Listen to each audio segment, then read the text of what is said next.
Good morning. কেমন আছেন সকলে? আমি মোটামুটি আছি। সকাল সকাল আর কি বলবো, আমি জানি এই সমস্যাটার সাথে আমরা সকলেই সম্মুখীন হই। তো দীর্ঘ 2 মাস যাবৎ আমি এই সমস্যা নিয়ে বড্ড বেশি ভুগছি। সেটা হচ্ছে আমার হেল্পিং হ্যান্ডের সমস্যা। সে এখানে হোক বা সে আমার স্টুডিও কিচেনে, যেখানেই হোক না কেন, সেখানেই আমার বড্ড হেল্পিং হ্যান্ডের সমস্যা হচ্ছে। আর সেই সমস্যা নিয়ে আমি এতটাই জর্জরিত যে নিজের কাজ করতে করতে এক্সট্রা কোনো কাজ আর করেই উঠতে পারছি না। এই যেমন ব্লগ আপলোডিং বা ঘরের আরও এক্সট্রা কাজকর্ম যেগুলো থাকে সেগুলো আমি ঠিকমতো যেন করে উঠতে পারছি না।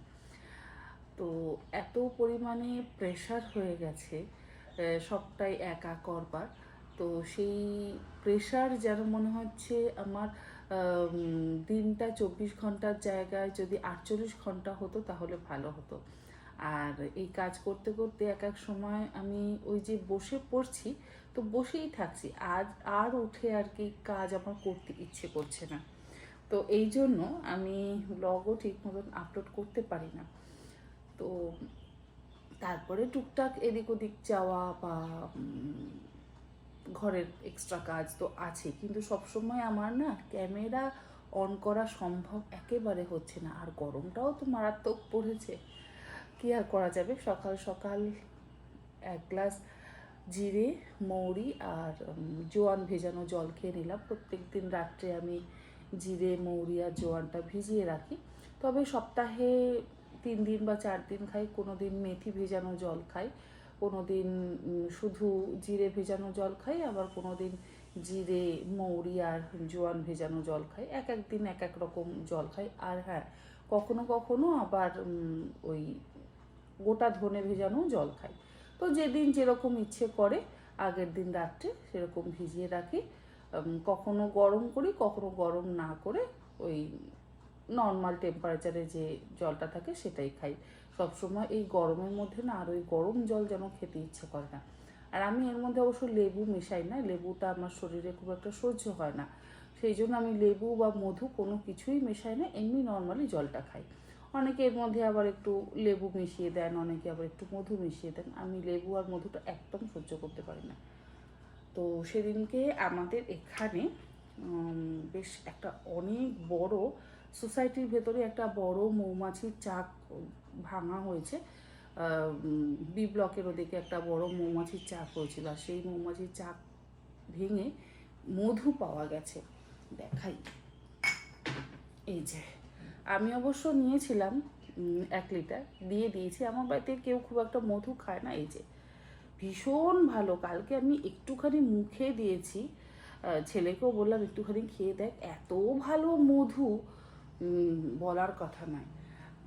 যেমন মিষ্টি তেমন মানে ভীষণ, একটুখানি খেয়ে আমার এত পিঠ ফিট জ্বলতে আরম্ভ করেছে না, বাবা এত ভালো মধু, আরেকটু নিলে ভালো হতো। আমি দিয়ে দিয়েছি। সেদিনকে কাকিমা এসেছিলো, তো কাকিমাকে আমি বেশিরভাগটাই দিয়ে দিয়েছি, কারণ আমার বাড়িতে মধু খাওয়ার কেউ নেই। পরে আমাকে কাকিমা বলছে যে আরেকটু নিতে পারতাম। হ্যাঁ সত্যিই তাই। আরও মানে আমি 1 লিটার নিয়েছি, এক একজন 2-3 লিটার করে নিয়েছে। আমি যদি 2-3 লিটার নিয়ে রাখতাম, কারণ খাঁটি মধু পাওয়া তো মুশকিল, আর খাঁটি মধু দামও বাইরে অনেক।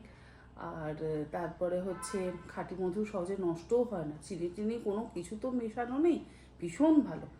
তো পরে আফসোসই করছি যে আমি 1 লিটার মধু নিয়েছি। আমি নিজের জন্য এইটুকু মধু রেখেছি, বাকিটা দিয়ে দিয়েছি। রাখলে ভালো হতো। ঠিক আছে, মানে আরও সকলকে দিতে পারতাম, দিদি, বাবা, মা, হাজব্যান্ড এদেরকে দিতে পারতাম। তো যাকে এই সকাল থেকে কাজ টাজ শুরু করছি। এবার দেখি কি কি কাজ করা যায়।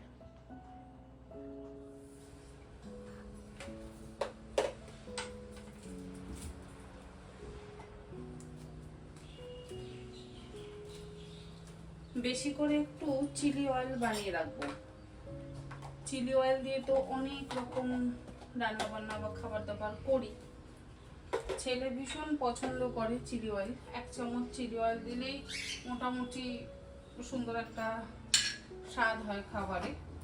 আর যদিও এই মাশরুম রাইস হোক বা গার্লিক রাইস বা যে মাশরুম রাইস হোক বা প্রন রাইস বা চিকেন রাইস, এগুলোর মধ্যে একটু যদি চিলি অয়েল দেওয়া যায় না, তাহলে খুব ভালো লাগে খেতে। আবার অনেক সময় নুডলস বানাই বা অমলেট বানাই বা মোমো বানাই, যা কিছু বানাই না কেন, 1 চামচ করে চিলি অয়েল যদি ওপরে ছড়িয়ে দেওয়া হয়, খেতে খুব ভালো লাগে। একটু চিলি অয়েল বানিয়ে রাখবো। আগে যেটা বানিয়েছিলাম সেটা সম্পূর্ণ শেষ হয়ে গেছে, এবারে আবার একটু বানিয়ে রাখবো। কিচেনটা আমি আবার একটু সেটআপটা চেঞ্জ করেছি। কিচেনের সেটআপটা ওই গিক রোবো কুকের ওটা ওদিকে দিয়েছি। ওদিকে দিলে আমার রান্না করতে বেশ সুবিধা হয়। দেবারতী আমার থেকে জানতে চেয়েছিলে যে আমি যে কিচেনের মানে গ্যাস ওভেনের পাশে আমার রোবো কুকটা রাখি, তো সেটা পরিষ্কার কিভাবে করি। আমি ডেলি পরিষ্কার করি। এই যে গ্যাস ওভেনের পাশে এগুলো রয়েছে, এগুলো আমি ডেলি পরিষ্কার করি। ডেলি যদি পরিষ্কার না করি, একদিন অন্তর একদিন তো পরিষ্কার আমি করবই, কারণ তা না হলে তেল চিটে ময়লা তো হবেই। আমি চিলি অয়েলের রেসিপি তো অলরেডি দিয়েছি, ফেসবুকে দিয়েছি, ইনস্টাতে দিয়েছি, ফেসবুক পেজে দিয়েছি। আজকাল তো ফেসবুক পেজে আমি রেগুলার ভিডিও আপলোড করছি। ওই যে কামাল জামাল ছিল, তো সেই কামাল জামাল এখন একটু কমিয়েছে। আমি যেহেতু রেগুলার ফেসবুক পেজে ভিডিও আপলোড করছি। পেঁয়াজগুলো একটু বড় টুকরো করে কেটে নিলাম, তারপর আমি চপারে চপ করে নেব।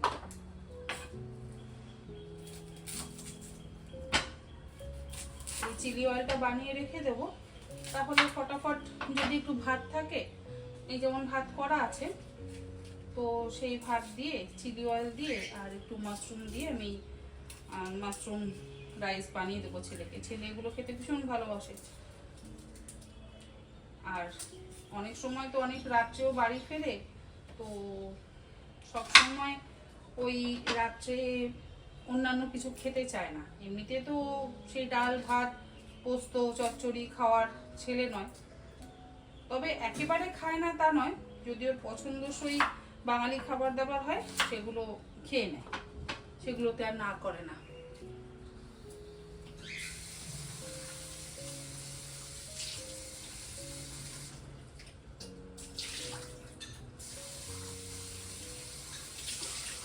মোটামুটি সবসময় চেষ্টা করি কাজ এগিয়ে রাখবার। এই যেমন পেঁয়াজটা কেটে নিলাম, রসুন তো ছাড়ানোই আছে, চিলি অয়েল একটু বেশি পরিমাণে রসুন লাগবে, আর তিল লাগবে। তিলটাকে আমি ড্রাই রোস্ট করেই রেখে দিয়েছিলাম, এই তিলটা ব্যবহার করব।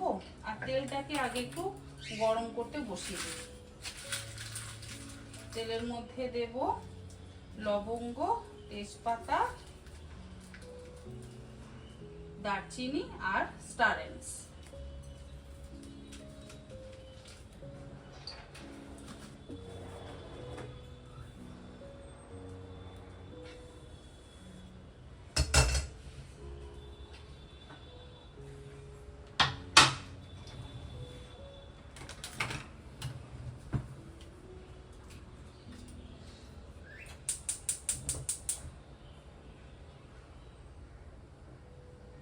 সানফ্লাওয়ার অয়েল আর এখন ইউজ করি না, এখন কোল্ড প্রেস অয়েলটাই ইউজ করি। ডিপ ফ্রাই কোনো কিছু তো খাওয়া দাওয়া হয় না, মানে লুচি বা অন্য কোনো পকোড়া বা ভাজাভুজি একদমই খাই না।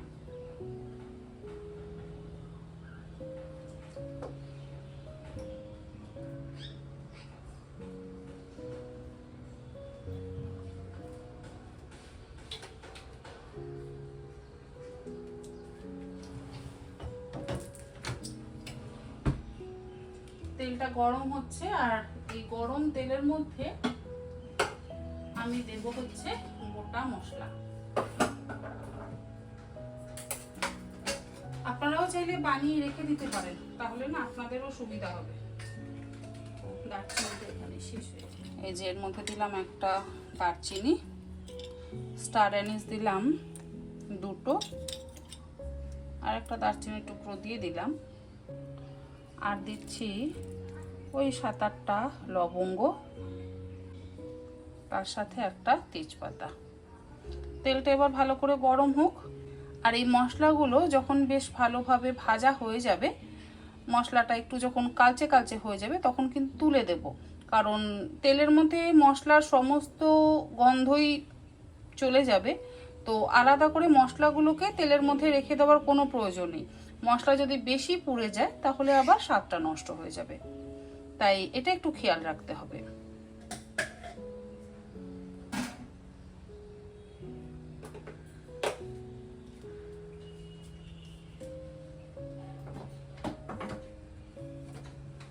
আর এই চপারটা কিনে না ভীষণ হেল্প হয়েছে, ভীষণ।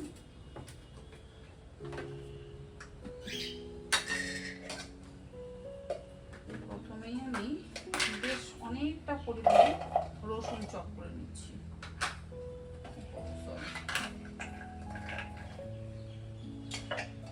চপারটা কিনে সত্যি এত হেল্প হয়েছে।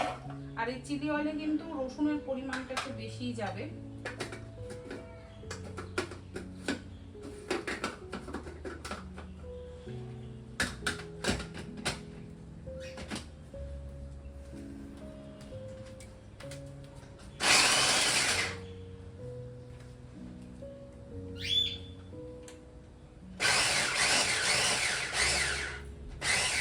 ব্যাস, রসুন চপ করা হয়ে গেল।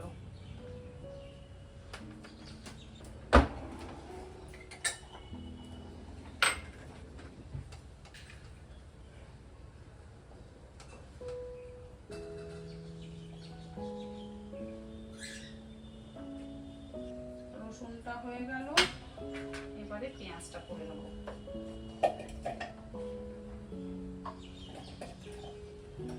হয়ে গেছে, তেলের মধ্যে মশলার ফ্লেভারটা চলে এসছে। আমি গ্যাসটাকে বন্ধ করে দিলাম।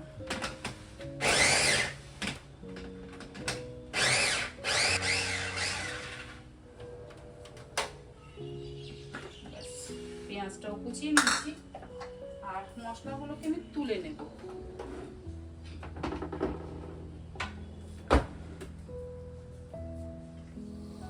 এই যে মশলাগুলো তেলের ওপরে ভেসে উঠেছে। তেলের ওপরে ভেসে ওঠা মানেই মশলাগুলো ভাজা হয়ে গেছে। এগুলোকে আমি তুলে নিচ্ছি। গ্যাসের ফ্লেম লোতে রাখা আছে। এরপরে গ্যাসের ফ্লেমটাকে আমি বন্ধই করে দেবো, কারণ রসুন আর পেঁয়াজ ওই দুটো জিনিসও যদি আবার বেশি পুড়ে যায় তাহলে স্বাদ নষ্ট হয়ে যাবে, তেতো হয়ে যাবে।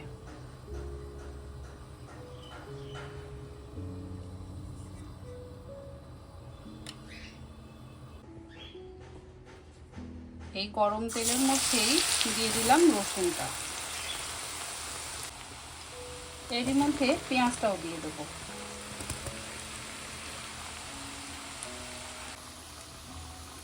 আর পেঁয়াজ আর রসুনটাকে খুব বেশি লাল করে কিন্তু ভাজা যাবে না। বেশি লাল করে যদি ভাজা হয় তাহলে পুড়ে যাবে, কারণ তেলটা তো গরম থাকবে। কিছুক্ষণ পর আমি তেলটাকে বন্ধ করে দেব, আর তেলের কুকিং প্রসেসটা কিন্তু চলতে থাকবে। তাতেই পেঁয়াজ আর রসুনটা একদম সুন্দরভাবে ভাজা হয়ে যাবে। তাই বেশিক্ষণ এটাকে জ্বালানো যাবে না। আর একটু জ্বালাবো, গ্যাসের ফ্লেমটাকে একটু বাড়িয়ে দেব। একটা বাটির মধ্যে নিচ্ছি চিলি ফ্লেক্স, ওই 2 টেবিল চামচ। এর মধ্যে দেব red chilli powder, Kashmiri red chilli powder কিন্তু। আর এটার কালারটা একদম অন্যরকম। এটা আমি মেওয়াসুতা থেকে কিনেছি। CC2-তে যে মেওয়াসুতা আছে সেখান থেকে আমি কিনেছি। ওদের এই কাশ্মীরি রেড চিলি পাউডারটাতে না একদম কালার থাকে না, সেই জন্য আমি এটা ইউজ করি। এটা দিলাম 2 থেকে 3 টেবিল চামচ। এর মধ্যে দেব আমি চিনি। যেহেতু একটু বেশি পরিমাণে বানাচ্ছি সেই জন্য চিনি আমি এখানে ওই 1.5 চা চামচ দিলাম। এর সাথে যাবে লবণ 1 চা চামচ।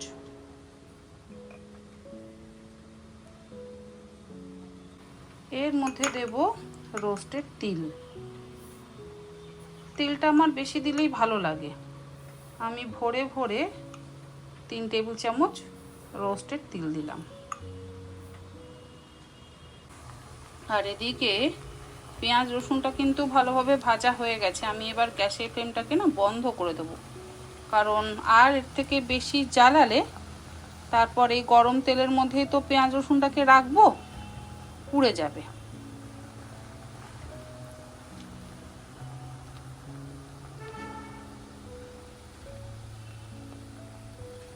বন্ধ করে দিলাম। আর কুকিং প্রসেসটা রয়েছে, চলছে আর কি, তাতেই পেঁয়াজ রসুনটা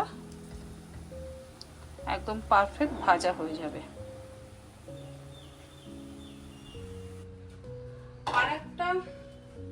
আর একটা টিপস আপনাদের দিয়ে দিই, যতক্ষণ পর্যন্ত ফেনাটা থাকবে ততক্ষণ পর্যন্ত কিন্তু বোঝা তো যাবে না যে ভাজাটা ঠিকঠাক হয়েছে কিনা। আর ফেনাটা যতক্ষণ পর্যন্ত থাকবে ততক্ষণ পর্যন্ত কিন্তু বুঝবেন কাঁচা আছে, কারণ জলটা তো শুকোবে। জলটা যদি না শুকোয় তাহলে কিন্তু ফেনাটা থাকবেই। ফেনাটা যখন আস্তে আস্তে দেখবেন কমে যাচ্ছে তখন বুঝবেন ভাজাটা একদম ঠিকঠাক হয়েছে।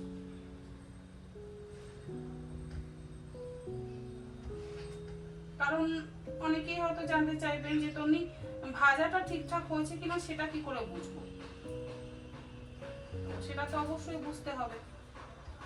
ফেনাটা দেখবেন আস্তে আস্তে কমে যাচ্ছে, তখনই বুঝবেন ভাজাটা একদম পারফেক্ট হয়ে গেছে।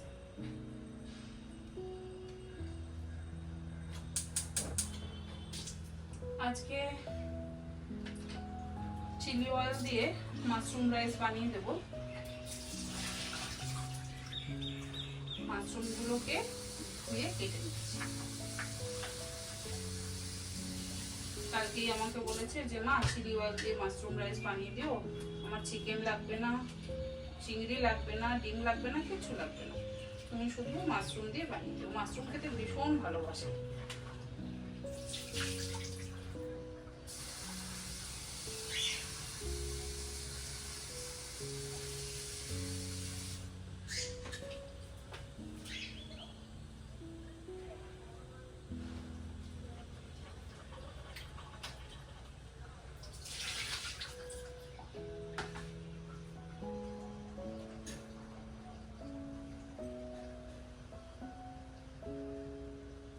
দেখিয়ে দিচ্ছি যেটা বলছিলাম, এই যে ভাজাটা হয়ে গেছে আর দেখুন ওপরে ভেসে উঠেছে, আর আস্তে আস্তে রংটাও কিন্তু ব্রাউন হয়ে গেছে। যদি আমি গ্যাস অফ না করতাম তাহলে কিন্তু একদম পুরে লাল হয়ে যেত। বেরেস্তাও ঠিক এই একই রকম, এই যে দেখুন সুন্দর ভাজা হয়েছে। যদি বুঝতে অসুবিধা হয় তাহলে আপনারা গ্যাস বন্ধ করে দেবেন, একটু ঠান্ডা হয়ে যাক, তারপর আবার গ্যাসটাকে জ্বালিয়ে নেবেন। এইভাবে একটু দেখে দেখে আপনারা তেলটাকে জ্বালিয়ে নেবেন, আর তার সাথে রসুন আর পেঁয়াজটাকে গরম করে নেবেন। এবার এর মধ্যে আমি দিয়ে দেব এইগুলো,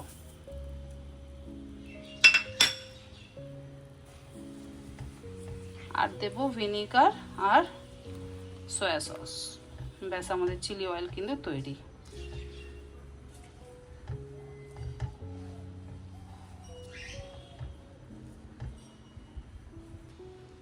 এর মধ্যে দিচ্ছি আমি সয়া সস 1 টেবিল চামচ, আর দেব ভিনেগার।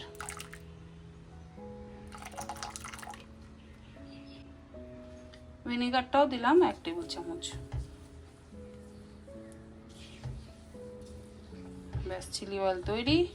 ঠান্ডা হয়ে গেলে আমি কাঁচের বোতলের মধ্যে স্টোর করে রেখে দেব।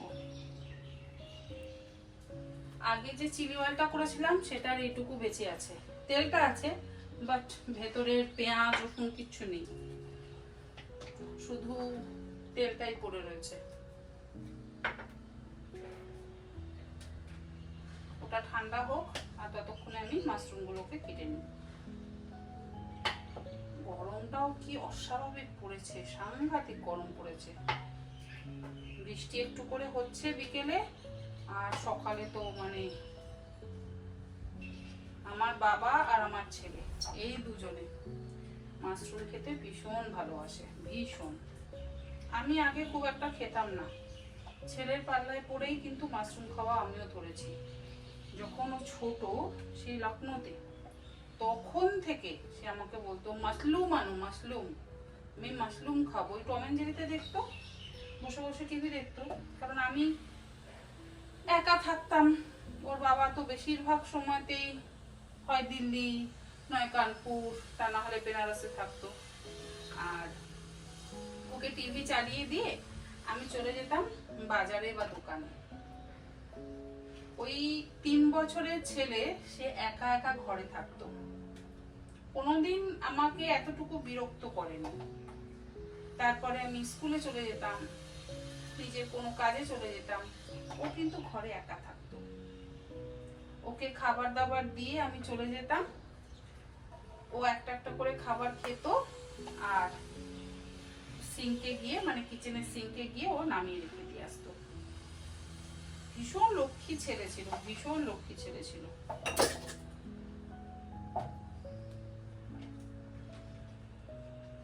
বরঞ্চ এখন জায়গায় জিনিস জায়গায় রাখে না।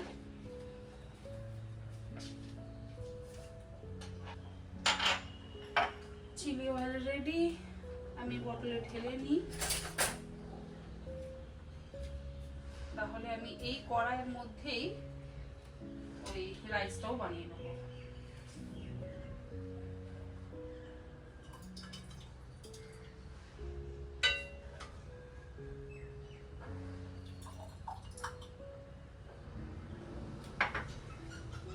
আর একটা ডাব্বায় ভরে রাখবো।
ব্যাস রেডি আমার চিলি অয়েল।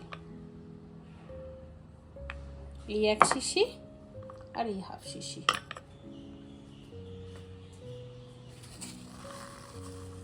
টিস্যু দিয়ে একটু মুখটা মুছে নেব।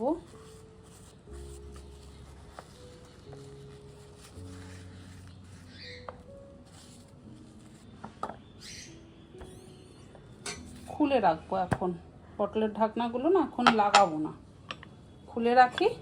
ঠান্ডা হলে, পুরোপুরি যখন ঠান্ডা হয়ে যাবে তখন আমি পটলের ঢাকনা লাগিয়ে দেবো। আর এই যে কড়াইতে তো তেল রয়েছে, এই তেলের মধ্যেই আমি মাশরুমগুলোকে ভেজে নেব।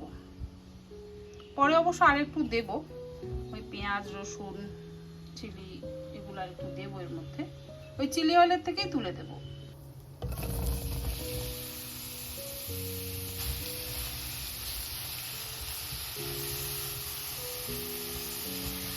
আর যেহেতু রসুন আছে, পেঁয়াজ আছে, সল্ট আছে, চিনি আছে, তারপরে আর কি আছে, ভিনেগার আছে, চিলি সস আছে, সরি সয়া সস আছে, সব কিছুই আছে, তো গন্ধটাও খুব ভালো হয়।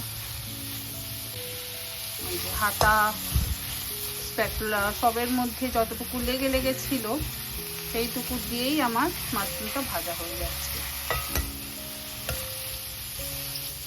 এই মাশরুমের মধ্যে আমি অল্প একটু সল্ট দিয়েছি। এই যে মাশরুমটা সেদ্ধ হয়ে গেছে, এবারে এর মধ্যে আমি দেব চিলি অয়েল।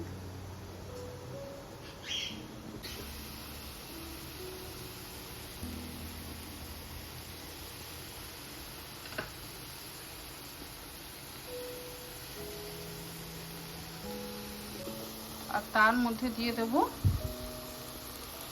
ভাত। ভাতটা কালকে রাতের ছিল।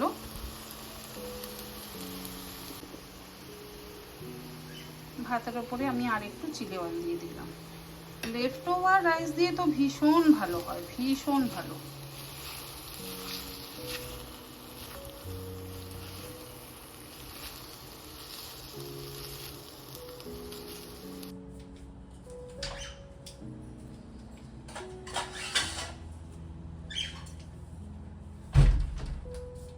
চিলি অয়েল দিয়ে তেলের খাওয়ার জন্য মাশরুম রাইস কিন্তু রেডি। তবে আমার মনে হচ্ছে একটু সল্ট লাগবে, যদিও এর মধ্যে নুন চিনি রয়েছে, তবে চিলি অয়েল তো খুব একটা বেশি ইউজ করিনি, তাই একটু সল্ট আমি দিলাম, খুব সামান্য।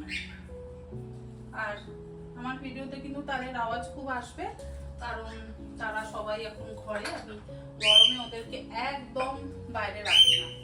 আমাদের যদি কষ্ট হয় ওদেরও তো ভীষণ কষ্ট হয়, ওরা হাঁপাতে থাকে। আর রিয়েলি খেতে ভীষণ ভালো হচ্ছে, ভীষণ ভালো, ভীষণ ভালো হচ্ছে।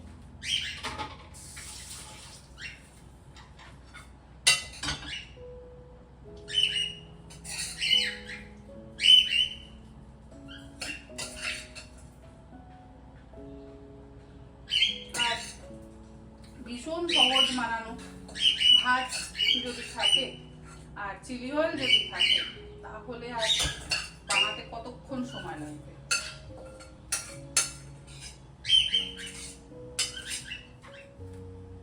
রেডি আমাদের মাশরুম চিলি অয়েল রাইস। কেমন লাগছে রে? ভালো লাগছে? আরে একটা একজন তোমার কোলাবোরেশনের জন্য বলেছিল। ভালো লাগছে। আমি কিন্তু এর মধ্যে আর কিচ্ছু দিইনি, মানে জাস্ট ওই চিলি অয়েল আর সল্ট। তাহলে মাঝে মধ্যেই আমার মাশরুমের একটা আলাদা রেসিপি হয়ে গেল তোর জন্য, তাই তো? ও আর একজন খাবে বলে ওইদিকে কোনায় গিয়ে বসে আছে। দিস না, খাইনি কিন্তু, আমি দিয়েছিলাম খাইনি। তুমি দিয়েছিলে বলে খাইনি। ও আমি দিয়েছিলাম বলে খাইনি, আচ্ছা আচ্ছা, ওকে, আচ্ছা আসিস। এই যে দাদা চলে যাচ্ছে, সারাদিন তোকে খাওয়াবে কে রে? হ্যাঁ হ্যাঁ, আমি দিয়েছিলাম বলে খাসনি। দাদা তো সারাদিনের দা নিশ্চিন্ত হয়ে চলে যাচ্ছে।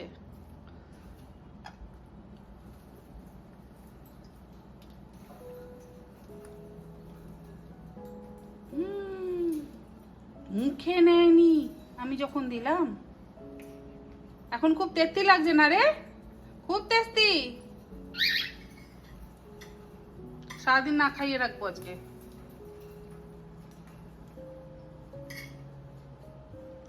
কি খাবে?